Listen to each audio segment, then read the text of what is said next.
the more that I hope for change, y'all, it just seems like more stays the same. My beloved, I don't even want to call them beloved, my Atlanta Falcons did what they normally do. They give up yesterday. I told y'all going into week 1, I said Atlanta might be a dark horse and we might be able to kick a little ass this year. And guess what? The first 3 quarters of the game, it looked like that. And it looked like everything was coming to fruition. But that goddamn Falcons showed their ugly head again in the 4th quarter. And I just want to know, you know what? Matter of fact, Arthur Smith, the head coach of the Falcons, got pissed off like a little kid yesterday and walked off the podium because he got mad at what the reporters was asking him. And if I was in the room, I'd have told his ass to get right back on that podium and finish answering these questions because you got some answers to give. You got some questions to ask because questions to answer because look, for one, defense is playing phenomenal. The whole game. Blitzing, getting after Jameis Winston every time, throwing fits. They couldn't do nothing. But you mean to tell me you go in a prevent defense in the 4th quarter, up by 16 with 8 minutes to go, and you go on a prevent defense. But you don't want to answer those questions after the game. I don't get it. And then you go to a vanilla offense in the 4th quarter when you were dominating and could put points up whenever you wanted to. Now you just gave the game away to the Saints, and now you got the Saints feeling good about themselves. And I told y'all last week, going into week 1, that I, for the life of me, could not understand the Saints love fest or the love fest for the Saints. Because you had all of these talking heads, these analysts, talking about the Saints are number 6 power ranking team in the NFL. I watched every snap of that game yesterday, and I don't see a power 6 team at all. Period. Point blank. Because I told you their quarterback is Jameis Winston. Now they came back and won the game because we gave up ass. They did that so they want to know. And we're 0-1. I get that. But they are not a power 6 team. I don't give a damn what you say. The Saints ain't that good. And it'll show when they play better teams other than them. But I don't even know who they are. Them Falcons that just, pose as a world beater in 3 quarters and just lose every game in the 4th.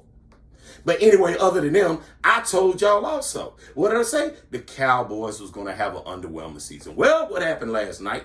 Tom Brady, TB12, who I told y'all was going to be phenomenal again this year because he's his TB12. But I told you that Dallas would be underwhelming this year. Not just in that game, but in the whole season. What did they do? They lost, and their quarterback is out, Dak Prescott, probably for about 3-4 weeks, maybe even longer. Now, you take him out the equation, you really ain't got nothing. And I told y'all that they're going to get rid of Mike McCarthy and Sean Payton will be the head coach next year of the Dallas Cowboys. It's just going to slowly unfold. Now, it was a lot of exciting games over the weekend. And my producer, DB, what we talking about? What game was the most exciting to you? Let's talk about them Chargers. Oh, talk about them Chargers. The AFC West whole phenomenon that I was talking about, how you got 3 possible teams that can make the playoffs this year out of that, and you had a showdown between the Chargers and the Raiders. And it was phenomenal. It did not let us down, and the Chargers won. Now, I know I said I went with my gut feeling about the Raiders coming out in that division, and it still could. That was just week 1. But I just saw the parity of those 2 teams, and it's going to be a phenomenal showdown when they do play later in the season. But those are 2 of the best teams, not just in the AFC, but in all of football, and it showed, and the Chargers came out on top. Give me another one, DB. And you know it rained over in Cali. It rained in Cali. It rained bad, too. But it never rains in Southern California. And it did not rain in Chicago when the 49ers did play against the Bears. I just had to throw that shout out because I do know a lot of 49er fans out there that was pounding their chest a little bit, talking about Trey Lance is the guy and he's going to right the ship and how good all of the pieces are they have together. And they can't even go into Soldier Field and beat a down team like the Chicago Bears. Kudos to the Chicago Bears, even though the weather was a little trash. It was a little trash out there. There was some terrible conditions. But at the same time, Bears got the W. And the 49ers are what? 0-1. Man, them Steelers. Oh, man, the Steelers. Now, I know I got a little flack when I said that the Steelers' offensive line was trash and it might be the end of the trend where Mike Tomlin has never had a losing season as the head coach of the Steelers. But they got the W. And I always know Pittsburgh always has a defense. And their defense was phenomenal yesterday, making Joe Burrow turn the ball over 4 times. But they turned them over 4 times, and yet Cincinnati still had the game in their hand. Because of their kicker, they ended up going to overtime, had chances when they still lost. Pittsburgh, you should feel good about that W. But the offense ain't that good. And it ain't going to take you that far. So good luck on that one. You got the W. Congrats. But I don't see too much coming out of that. But I have a thing, D. I have a thing right now. Some things you got to take with a grain of salt going after week 1 because it's just week 1. But some things are just evident. And I see about 5 dumpster fires right now. Right now, I could tell you that there are going to be dumpster fires come week 8, week 9. We can look back and say, yeah, they generally ain't trash. They trash. They ain't that good. Number 1. Dallas Cowboys. I said it before. You're going to have an underwhelming season this year. You're just not that good. You got issues on the line, and you ain't got no wide receivers other than CeeDee Lamb, and now you ain't got a quarterback for the next 5-6 weeks, man. Jets. New York Jets. Yeah, you made it competitive for all about the first 5 minutes of that game yesterday against Baltimore with Joe Flacco as your quarterback. And I don't see Zach Wilson coming in doing anything different when he does come back. Y'all are just another dumpster fire. Jags. Jacksonville, oh, sweet sunshine, Trevor Lawrence. Sunshine looks more like a rainy day. And he just didn't get it done yesterday. And you look like you had a chance to just steer that game in control against the Commanders, against the Washington Commanders, and you still couldn't get it done. Jacksonville, y'all just ain't got it. Y'all still a dumpster fire.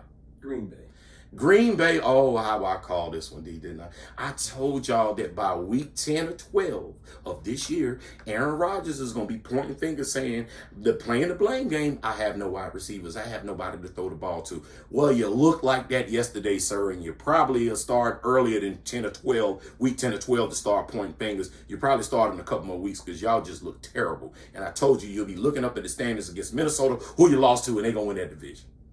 Belichick. Oh, Belichick, I told you, man, I did not want to doubt you, but y'all just looked undermatched yesterday. I mean, I don't doubt how good defensively you possibly could be at times because you're Bill Belichick. You're kind of that genius, that defensive whiz. But I told you, I don't know how y'all going to score the football. You had 1 touchdown yesterday. 1. With Montgomery, who, that was a luck play, a little bit, just a little bit, how he broke a little bit. But I don't know how you're going to score the football. Now, Miami, they look good. Jalen Waddle, them weapons they got, Miami's going to be something. But New England, you're starting to look like their early dumpster fire because I don't know how the hell you're going to score points. Now, we do have a Monday night game, right? We do.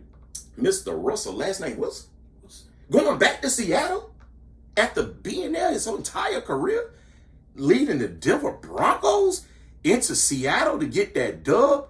That dub should be pretty much a layup because if there was another team to add to that dumpster fire list, it would be the Seattle Seahawks. But I can't just add them right now because they have not played. But you rest assured, after tonight, you'll see why they will be the 6th team on that dumpster fire list because Russell Wilson has a lot of weapons to play with. Jerry Jeudy, Cortland Sutton, 2 running backs. You know what I'm saying? He's going to get it done. Defensively, they were already stout last year. And who the hell does Seattle have? Geno Smith. If I were them, I would have just went ahead and started Drew Lock and got it over with. But, they'll give him a shot for a couple of weeks, but they're just another dumpster fire. Russell Wilson comes out on top, looks good because he just got the bag last week. And he's going to show why he got it after the night. Just saying. Did you ever flashback to 2017 yesterday? Yep.